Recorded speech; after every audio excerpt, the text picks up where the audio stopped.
name is Penny Wright, and I'd like to thank you all for being here.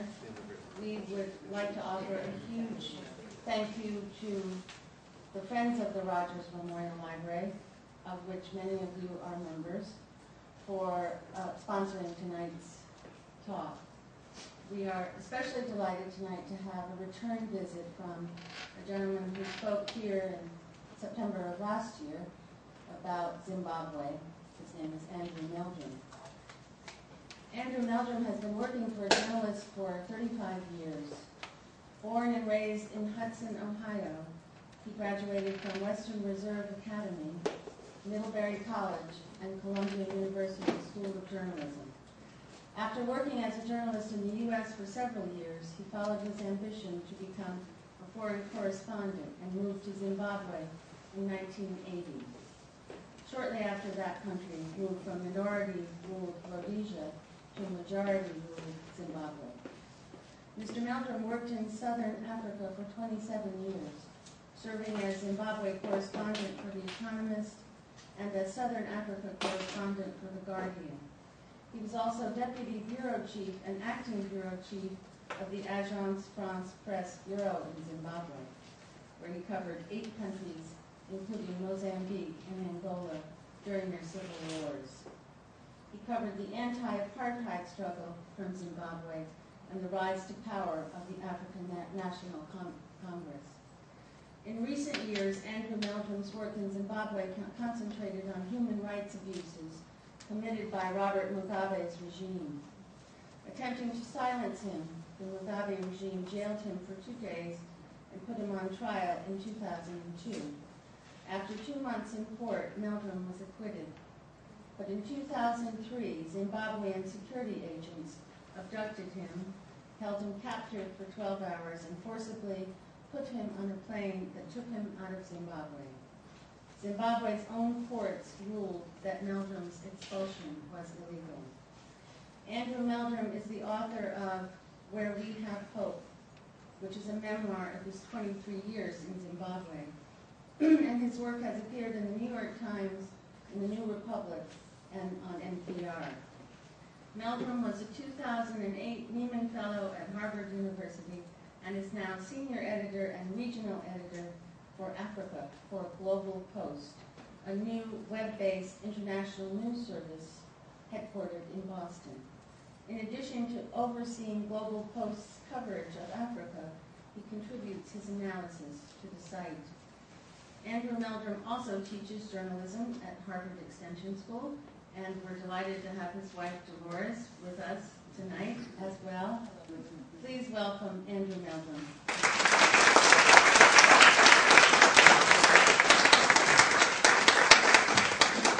Thanks very much, Penny, and thanks to the Rogers Memorial Library for making it possible for me to come and speak to you all. And thank you also for all of you for coming out on a chilly night. I was hoping it was going to be the end of summer here, but actually I think we have to admit that it is now fall. Thank you very much for coming. Penny has given a great introduction, but I also have a little introduction. I've got a 7-minute video clip that gives a bit of introduction about me and the work that I did in Zimbabwe. It's the trailer for a documentary that we're putting together, but I think it's quite interesting. So I think we could start with that, and then I'll carry on from there.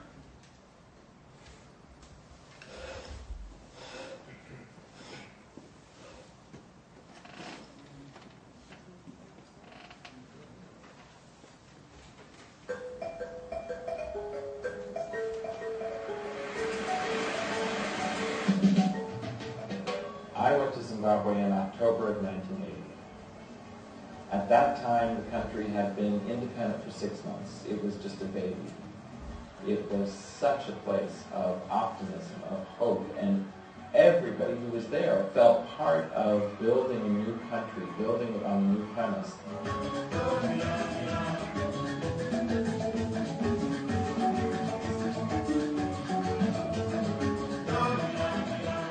And I I was a young journalist at 28. I had always wanted to be a foreign correspondent, and there I was, reporting on, a rare thing for a journalist to report on positive events, and it was very, very exciting for me.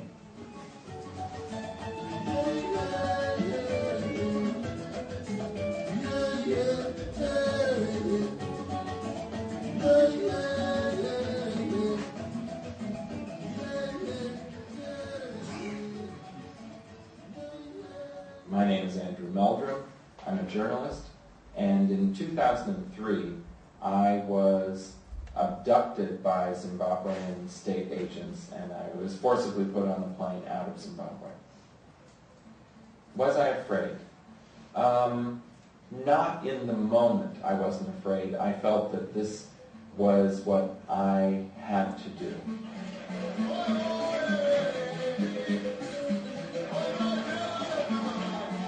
It was also a time when many black supporters of the movement for democratic change, of Morgan Tsvangirai, when many lawyers, like my lawyer, Beatrice Mtetwa, were being singled out and beaten.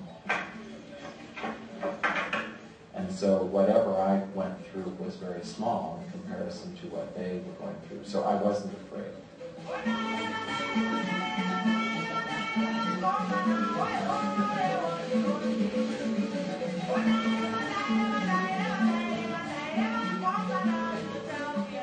Robert Mugabe wanted the world to see him as getting rid of white farmers.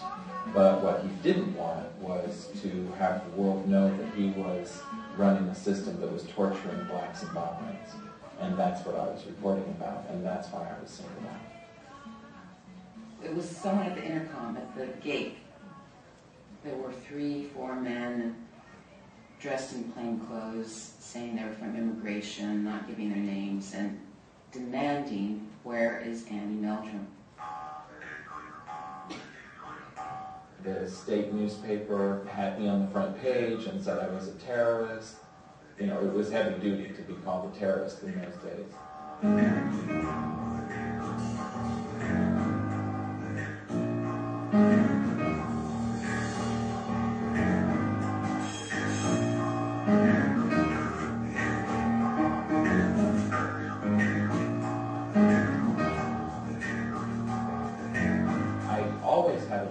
Support and of being a friend of the ordinary people of Zimbabwe. So that feeling of being a friend counterbalanced the feeling of being an enemy of the state.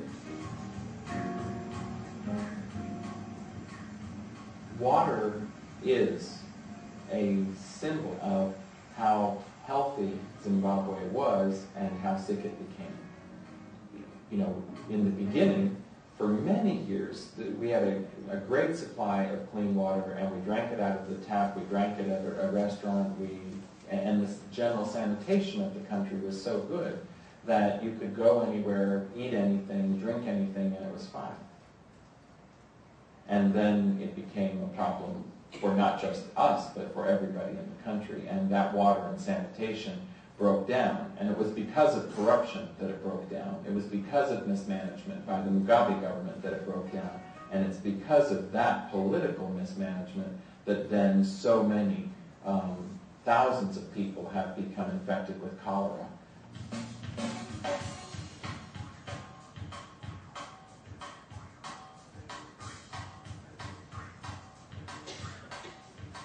And those things broke down because of the really criminal misgovernance by the Mugabe government that values a police force and an army over the public health of its people. Yes, I want to go back. According to our lawyer, Beatrice Mtetwa, we are prohibitive immigrants. We're PI'd, as they say. I declared a prohibited immigrant. I'm being deported now. I'm going directly to the airport. This is not the action of a government that is confident in its own legitimacy, and it is afraid of a free press, and it is afraid of an independent and critical reporting. To be somebody who actually stood up for something, to be able to do that makes me very proud. Zimbabwe will always be part of my life. and it will return to democracy. And those of us who knew Zimbabwe in 1980, when everything seemed hopeful, I think it will come to that again. So I still am very hopeful about that, and I know plenty of other people in Zimbabwe who are fighting for that, and who they base their lives on that. And so it's got to happen.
First time I've seen this on a screen like this, and I'm very pleased. I hope. Thank you. Now, the topic of this talk is the future for foreign correspondence and international reporting in the digital age, and there is no easy answer. And the topic comes up because foreign correspondence for an American audience, we can no longer take that as for granted. The business model of newspapers in the past few years has really changed beyond recognition, and not for the better. And therefore, the major newspapers that used to support foreign correspondence, and we can start with the New York Times, the Washington Post, the Chicago Tribune, the Los Angeles Times, the Baltimore Sun, the Boston Globe. They used to all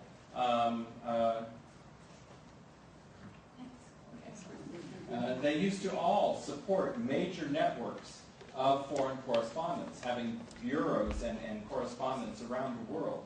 Now many of them, starting with the Boston Globe and the Baltimore Sun, they have really had to close down all the foreign bureaus. The Boston Globe no longer even has a foreign desk in its newsroom. It no longer has a foreign editor.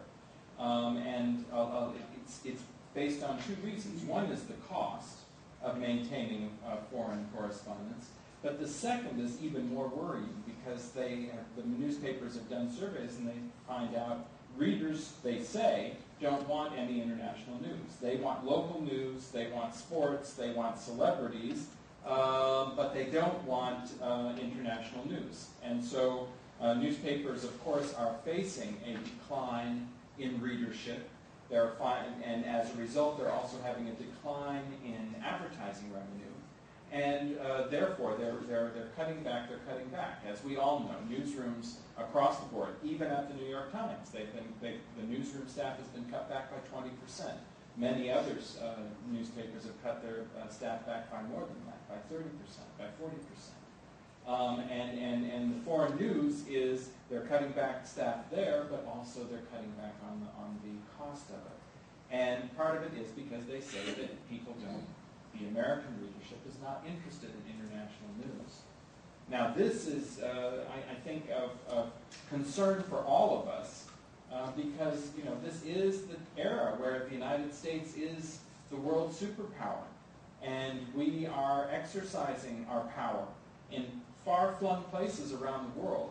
And it's at exactly this point that the American public should be well informed about what's going on, so that we have an idea of what's going on, and we have an idea where we are getting involved and what kind of involvement we have.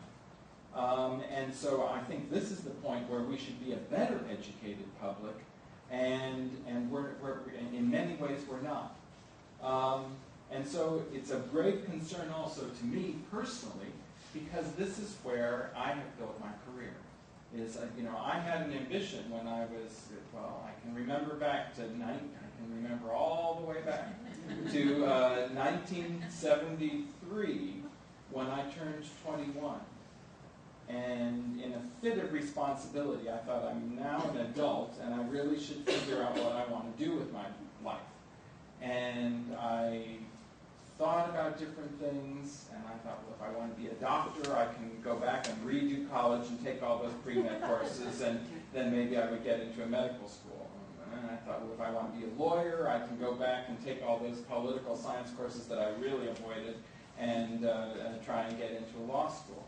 And then I thought, well, what I'd really like to do is go around the world and see things and find out things. And I thought, well, that would have to be a foreign correspondent. And I thought, that's what I'd like to do.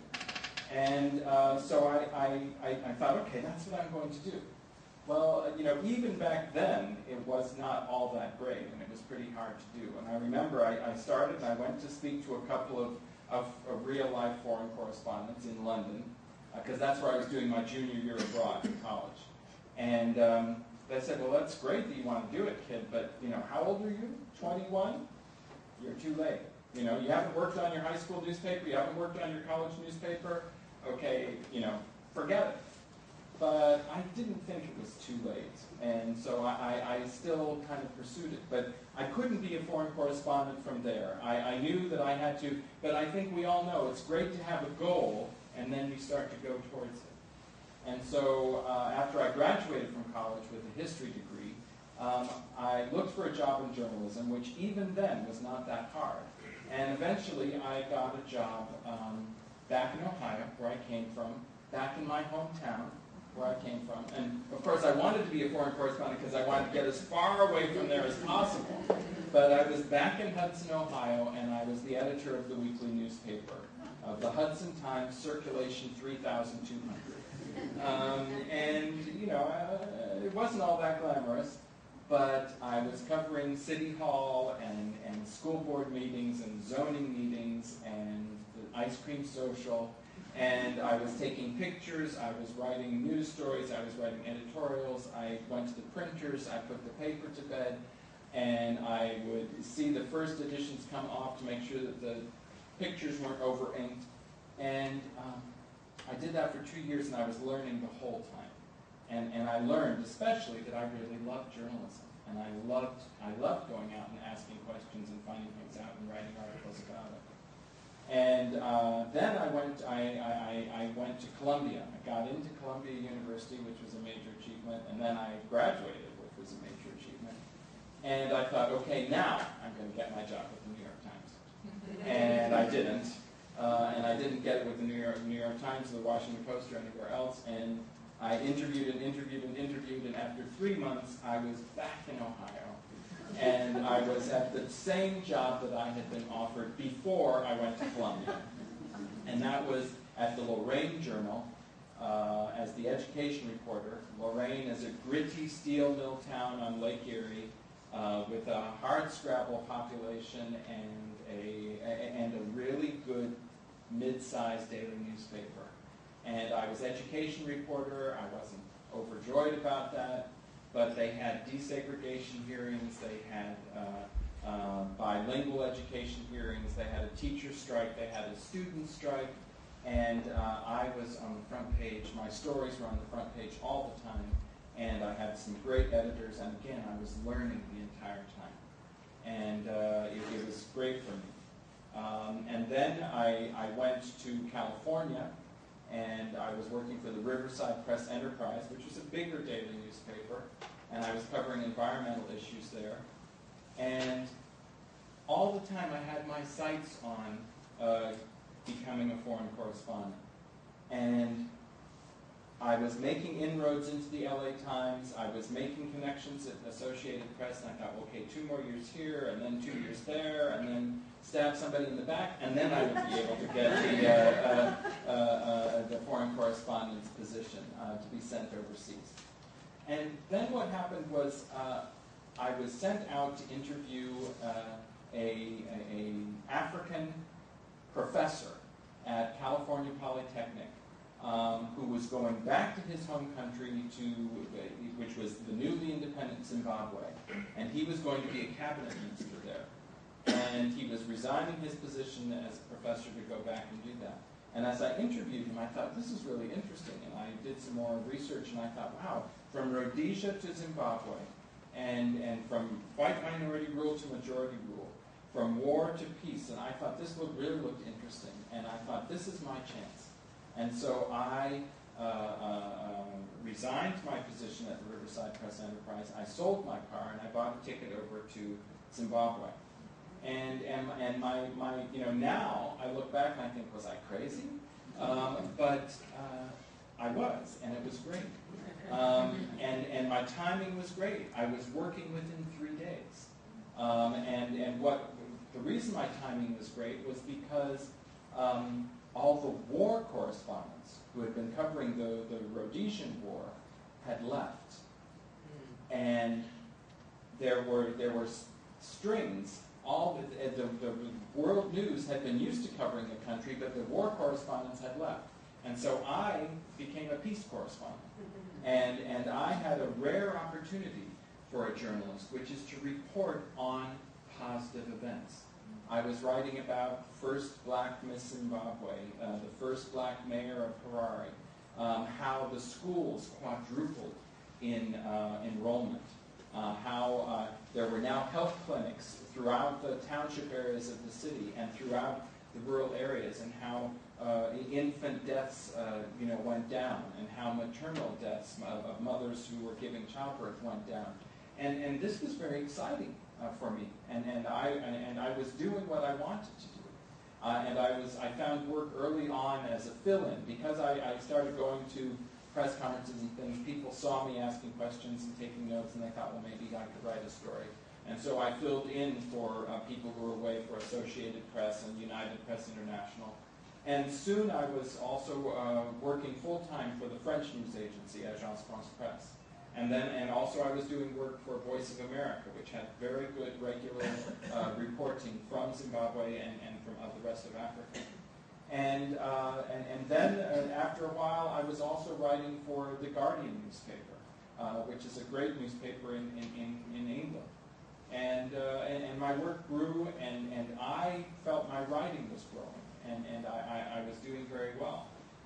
And a friend of mine, after about 5 years, or 6 years there, a good friend of mine who was the foreign correspondent based in Zimbabwe for the Washington Post, said, you know, you've made a name for yourself. It's time for you to go back to the United States. And, you could get a job at the Washington Post. You'd go out and, work in Arlington, Virginia or somewhere, and you could do that. And then, you get your spot. And I said, yeah, but I'm here now, and I'm going up to Lusaka, Zambia, and I'm interviewing the ANC, and I'm going into Mozambique, and I'm covering this, and I didn't want to go back to a suburban bureau. I could see, and so I stayed. And then I got to work for the Economist magazine, which is fantastic. And I always felt that I had another challenge, and I was developing my work. Eventually, then, I was writing about Zimbabwe's crisis, its emergency, that really came when Robert Mugabe's power was challenged. And I started writing about human rights abuses, not so much about the white farmers whose properties were seized. I did cover that, but also what I covered that set me apart was I was writing about how Robert Mugabe was actually abusing his own, the very black people in Zimbabwe that he said he was championing. Because if anybody was challenging his government, by then any black critic of the government, then you saw the kind of violence that was inflicted on them. And I was reporting about that. And that Robert Mugabe didn't want the world to know. And so I was singled out, and I was put in jail for 2 days, 1 night. And then I was put on trial for 2 months, and I was acquitted. And I carried on my work. But then the government decided to get rid of me, and they abducted me, and you saw how I was taken away there. And then I was held captive and forcibly expelled. And I went on to work in South Africa for 4 years, in Pretoria and Johannesburg, going down to Cape Town often. And I was reporting on, again, a very positive thing, which was South Africa moving into majority rule. But I couldn't look at it quite so rosy as I had in Zimbabwe, because I saw the underlying problems there, and I think I saw it more clearly because of my experience in Zimbabwe. And I can, South Africa is a wonderful country, and it has a great deal of promise. However, it has a great deal of problems as well. And I worked there for 4 years, and then I got a Neiman Fellowship for 2007 and 2008. And I had the great good fortune to be able to take any course I wanted at Harvard University. And I managed to feast on that and have a wonderful time. And when that was over, then I had also the great good fortune to be knowing the people who started up Global Post, which brings us back to what I think is the future of foreign correspondence. Because as newspapers are declining, and as newspapers are declining their foreign coverage, also the wire services, Associated Press, is also facing, which has a fabulous network of foreign correspondents, and they do an excellent job. But they are also facing budget cuts. Their budget comes from newspapers. Newspapers are cutting back, and so Associated Press is cutting back as well.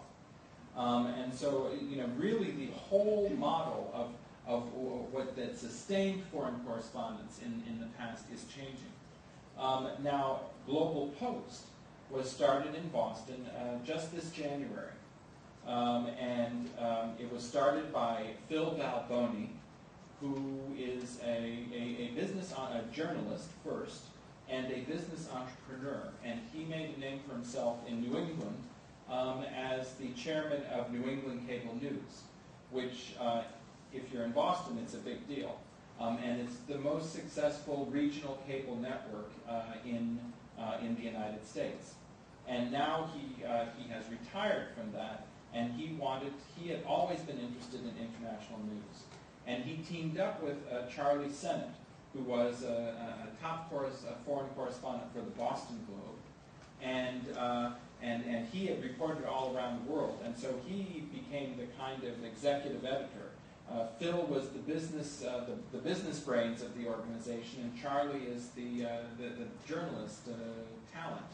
And they put together a really interesting model, because what they're doing is globalpost.com, which is a website that carries international news, that focuses on international news. We have more than 80 correspondents around the world who are filing to us, and they file, each correspondent, we offer them something unique. We say, we will take 4 stories from you every month, 1 a week. 600 to 800 words, not huge, long, lengthy New Yorker style articles, but 600 to 800 words.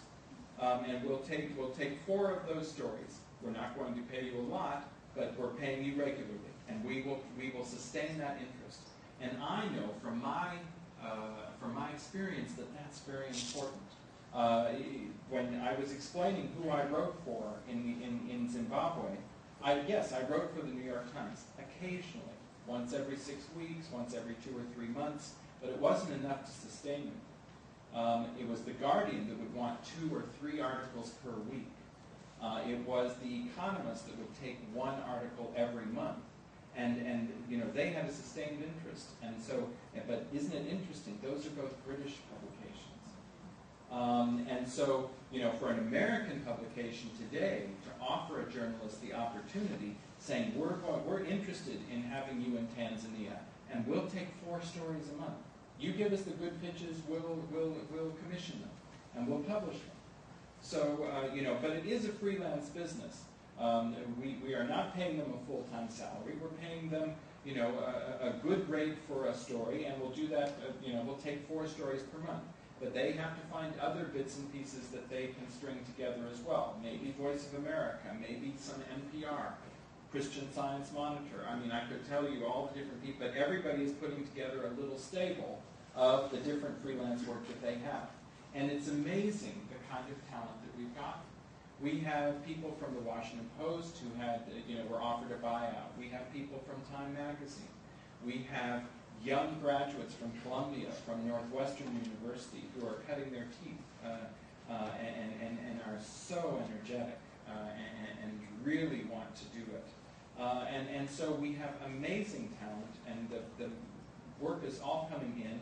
And then there's a little team of us, of about 7 or 8 journalists, and we are then getting all this material coming in. We're editing it and getting photos, writing headlines, and putting it up. And also what we're doing is it's not just text.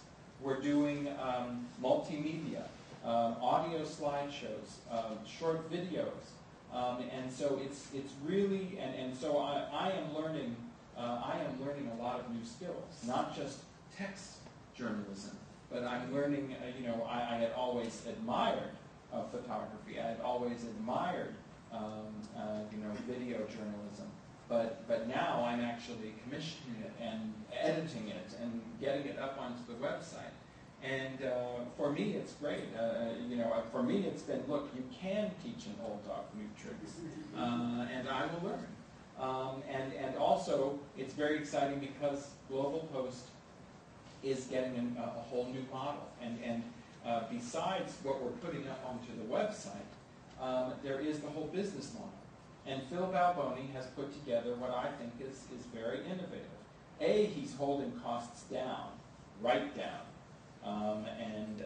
So what we pay for the stories is low, but, as I said, we do pay and we pay regularly. What he pays his staff in Boston is low as well. But he has to make this work. He said, if we're going to become profitable, we can't have big expenses. And he has developed a business model of 3 streams of income. One, we sell advertising onto our website, and that is slow, but it's coming in. 2, we are syndicating our stories to newspapers, and we don't charge a great deal of money, and we've had a lot of success. We have good stories. And the Pittsburgh Post-Gazette, the New York Daily News, the Newark Star-Ledger, the Honolulu Advertiser. We're getting more and more papers, and they're using our stuff on the front page. So that's looking very good as well. And third, we have a premium content division. It's called Passport, where if you pay, I think it's $200, but there's a discount. You can get it for $150. If you join Passport, you get special news stories from us, but I think what's even more interesting is that then there is a thing called Foreign Desk, where you can actually be in touch with editors and suggest stories that you would like to see. And then we get to work on those that you vote each week on. So let's say Passport members give suggestions, and then there's 6 suggestions, and each week you vote, and one of those is chosen. So it gives people, it has a kind of interactive quality, so that you're not just being told what is the international news, but you get to interact and become part of saying, we'd like to know more about the tire industry in China, for instance.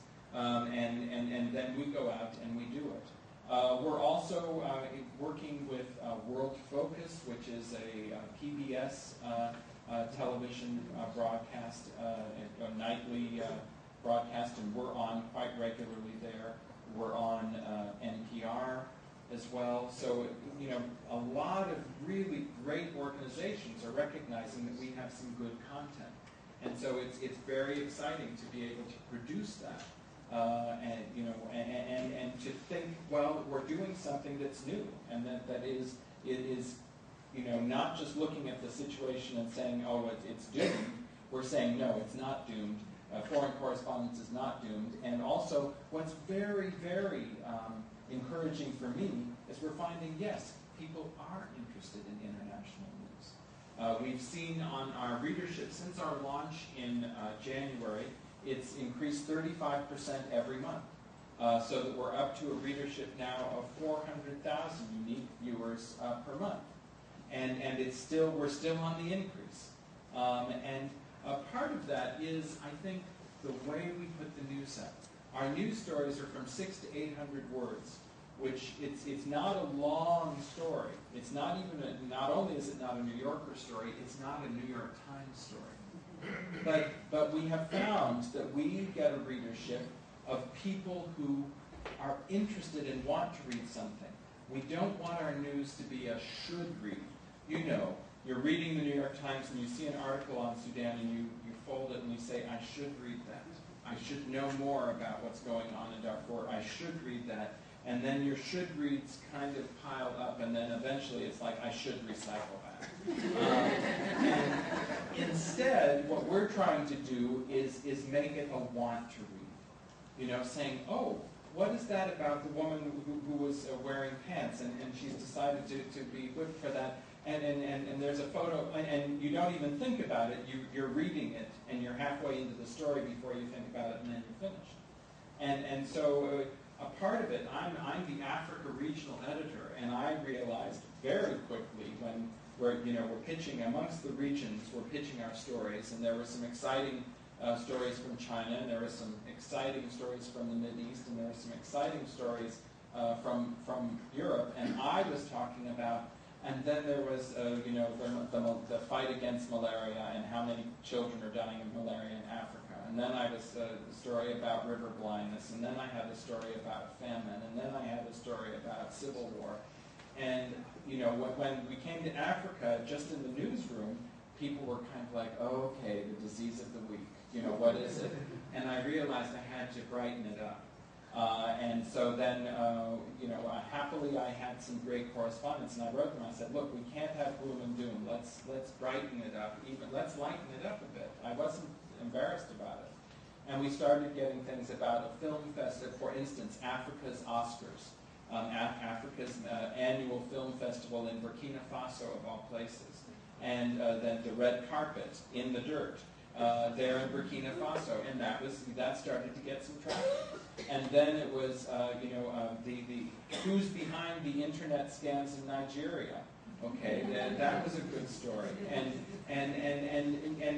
my correspondents are coming up with stories that are interesting and that you would want to read. And yes, they have a bit of analysis in it as well. And yes, we still cover basic good hard news stories as they're breaking, but it's becoming a more lively mix. And I've learned something with that. I mean, I remember when I was in Zimbabwe, and I would say, oh, they're complaining that my stories are all sounding the same, and they want me to do something, bright and entertaining. And I was disgusted with them. Now, from the editor's point of view, I can see, yes, you can't always give the same message, and you can't always be giving the hard news stories. And so that's what we're trying to do at Global Post altogether. And if I invite you to go look at the site, because I'm delighted to say that virtually every day we have a good lively mix of stories up on our site. And we have 5 stories on the center well, and we have one lead story, which is the kind of main news story, but then we have 2 middle stories, which are kind of business and other stories. Then we have 2 at the end, which are cultural stories. And what it means is that we always have something that's interesting. And we have wine, there's the wine industry growing not only throughout Europe, but not only in Australia and in Africa, but also in other places like China, which you hadn't expected, or in Chile, or all over. So we're developing. We find that the wine stories get a lot of interest. So do stories about how the internet is changing the world, not only the world that we live in, but it's changing the world in Africa. It's changing the world for people who live in India and all over. And so we're finding that a lot of people are interested in reading how Facebook is, in Swahili. And so these are the things that we are trying to do. And for me, it's very exciting. And it's also something that I think can be really very important for all of the United States, which then you can go and check out a website whenever you want, and you don't have to rely on something like a newspaper to provide that for you. And what's the best thing for me is that it's based on a for-profit model. So that means if we can make this work, we're not going to have to wait for donors. We're not going to have to rely on some kind of big foundation to support us. We're going to be able to support ourselves. So, that is something that I think is very hopeful and optimistic, and I'm really delighted to tell you about it tonight. And I'm really pleased to have you all here, and I hope that I've said enough provocative things that then you're going to ask me some good questions. Thank you very much.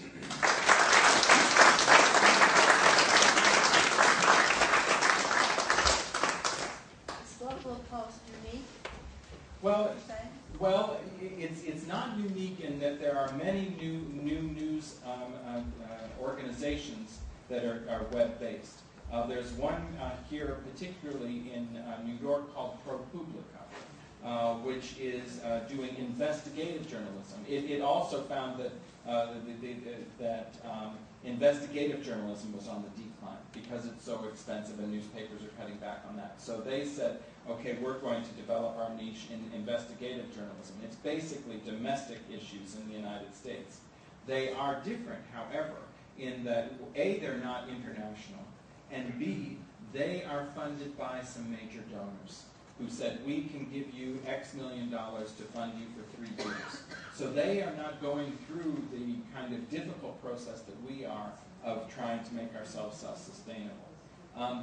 There's also, of course, there's Huffington Post. Again, it doesn't specialize in international news.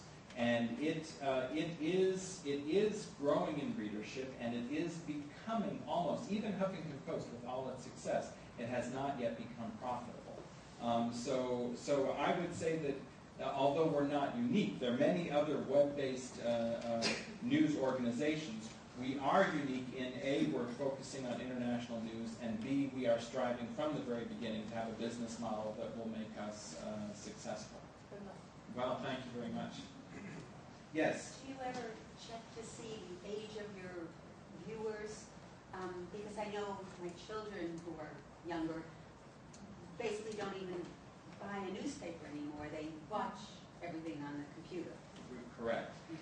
There's an amazing thing called Google Analytics, and it tracks everything, and it's part of Google's whole business model. It's free, and we can see how many readers we have in an hour.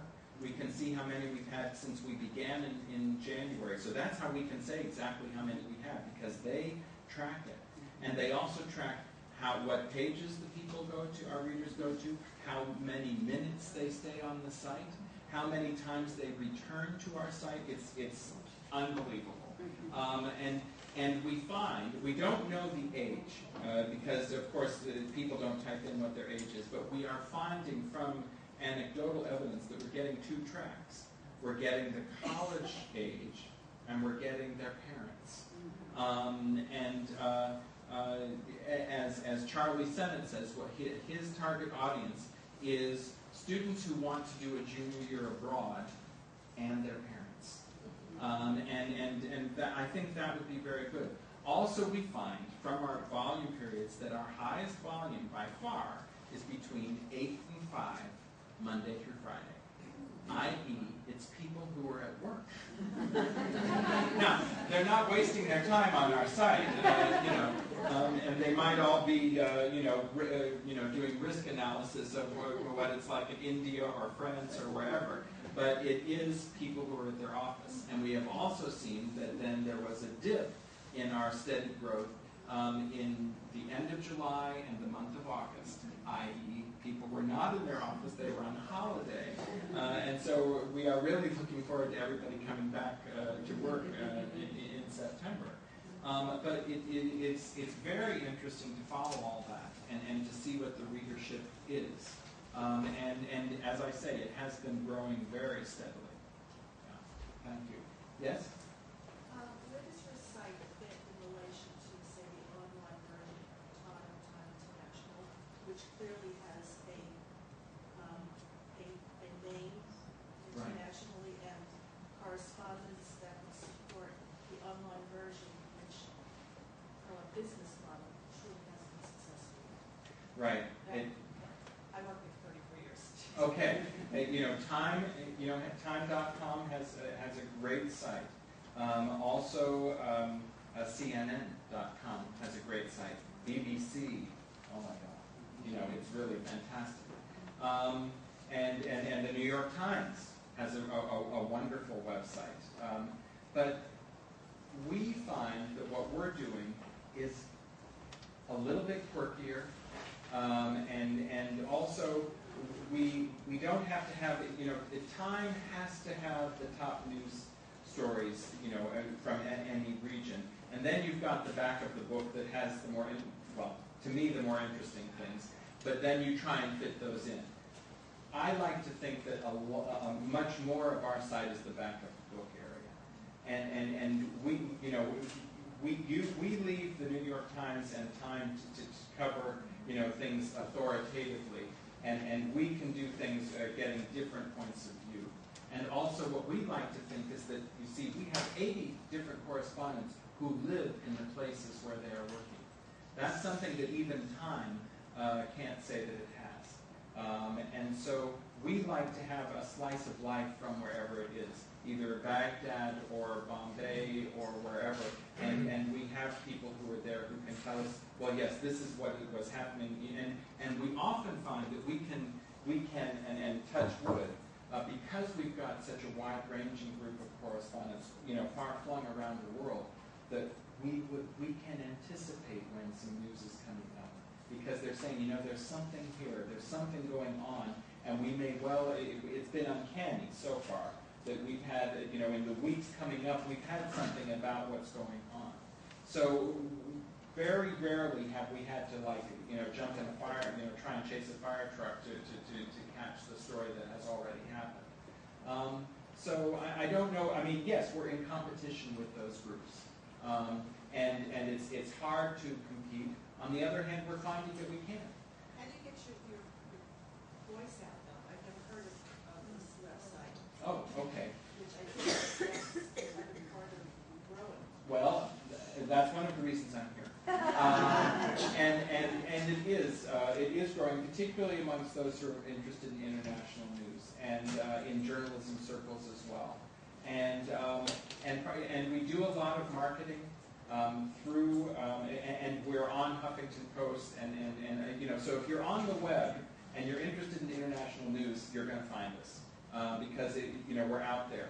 And each time we have a story that's a hit, our readership, it used to be that we would have peaks, when one of us was on television or when one of our stories would pick up. But each time we peaked, then we wouldn't return to the baseline. Our baseline would be a little bit higher. But now we're not even having peaks. We're just going like that. So if you're on the web and interested in international news, you do find us. And then there are things like Dig. When our stories get dug, that's very good. And there's a women's website called Daily Candy, and we've been on that. And there are a lot of other things, and we're marketing. We're doing things to get our visibility in those kind of high visibility websites, and that is how we try and do it. Yeah. Yes. Yeah. When I compare to the news outlet, yes. I love to focus in on World Focus. Yes. Is that your major competition? Because World Focus has sources from Al Jazeera, Yes. IPN, Yes. and various news stories that you seem to be covering as well. Yes. Well, Global Post we're regularly on World Focus, and it's not competition; they're a partner, and they are very interested, and they often ask us, what we're doing, but then also what they sometimes say is, can you do something in, this place where we don't have anybody? And so we find that they are just great partners, and we really like working with them. And Martin Savage, yeah. He's not there anymore. Oh, I didn't know that. Dolly was. Oh, okay. Great. Oh, also we have found that Bill O'Reilly sometimes comes to us. And in fact, I was interviewed on Bill O'Reilly, and it was kind of this funny thing. He was trying to make me seem like I was a bad guy, and I wasn't going to have that. So we are doing what we can to get visibility on all the different. Have you tried showing hands? Not yet. Yeah. Other questions? Yes. You kind of have these two dynamics. I think one is that the traditional media are just seeing all their stuff online for free. Yes. So their business model is collapsing. Right. If you look down the next 10 or 20 years, are people still engaged in the news the way they were? Or are they simply getting outcompeted by entertainment or other distractions?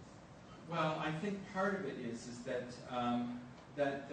look, I think that a lot of international news in general, but international news in specifically, had become very weighty and heavy and authoritative, yes, but became it fell into the should category, kind of like homework. And I think that we have to realize that we are competing for people's attention. We can't just assume that everybody's going to read it, and we have to write in a way that I don't like to think it's superficial, but that it is more digestible. You said about free websites. There is one major kind of opposing force on that, and that's the Wall Street Journal, which does charge for its website, and although it has a smaller viewership, it is very profitable. And Rupert Murdoch, when he took over the Wall Street Journal, he said no, it has to be a free website.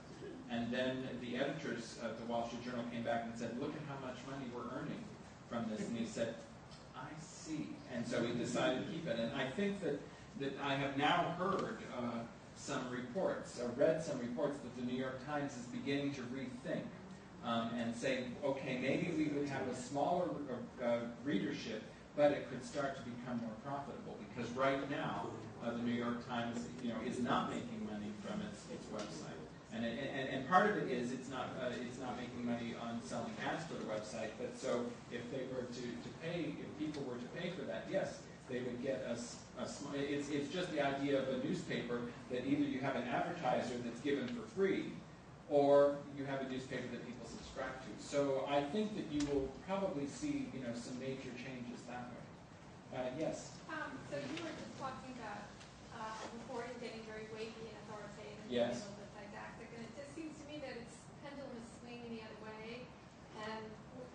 Papers and even online sites are engaging readers in a way that they're informing the news. Yes. They're being really selective. They're tracking their readers, and it sort of feels like then the stories that are then published and posted are based on what the tracking shows, and really not always so much based on what needs to be posted because of what's happening in the news, and that's scary to me. Well, and then that's a catch-22 because if you don't see it, you're not going to be interested in reading about investigative journalism. You're never going to read it. No, I agree with you on that. And we are not, when we get together and deciding what the stories are, we don't say this is, what everybody wants and therefore we're going to give them just what they want. What we are trying to do is saying we can see what people want, and we think that there are different things that they might want, and there's some other things that they don't know that they want. And that we want to, and then we want to things that people should know, we want to put it in a way that will make them want to know. And I know that sounds a bit kind of like a magician's trick, but part of it is, it is for us to sit there and use our minds and try and do that. I mean, and that's something that the media has done. What we don't want to do is to make anybody feel like they've been manipulated. We want to be informative and educational, but we also want to be interesting. So it is achieving that balance. And for me, it's very exciting to be working on this end of the desk and trying to do that. Do you ever do longer stories than the 800 words? Yes. It's creeping up. I mean, we were firm at 800 words, and now we're getting 900 words and 1,000 words. I think your tolerance for reading online is shorter. It is, and that's what I always come back to, because people say, look, this is... No, I mean, you want it as big as your screen. Well, yeah, and so that's what I tell my correspondents. I say, look, I know this is a really interesting story, But, I said, the reader online is not going to read it for more than that. And you're going to lose your reader. Wouldn't you rather tell your story so that you have your brilliant end up where somebody reads it, rather than have it down there where nobody's going to get to it? And they follow that as well. And sometimes I send the story back, and they tell me, here's a 2,000-word story. You cut it to 800 words. And I say, no, I don't have time. You cut it to 800 words, and then I'll get it down to 700 words. And a lot of times, there's an awful lot that you can do with 800 words. Yeah. I've learned that. Yeah. And it is. It means that you have to actually focus and know exactly what you want to say and get your best bits and not just fall in love with that wonderful discursive paragraph you wrote and realize it's not saying anything, and let's move the story right along. So I think there's a lot that you can say in 800 words, and if you can't say it in 800 words, then let's do a second story.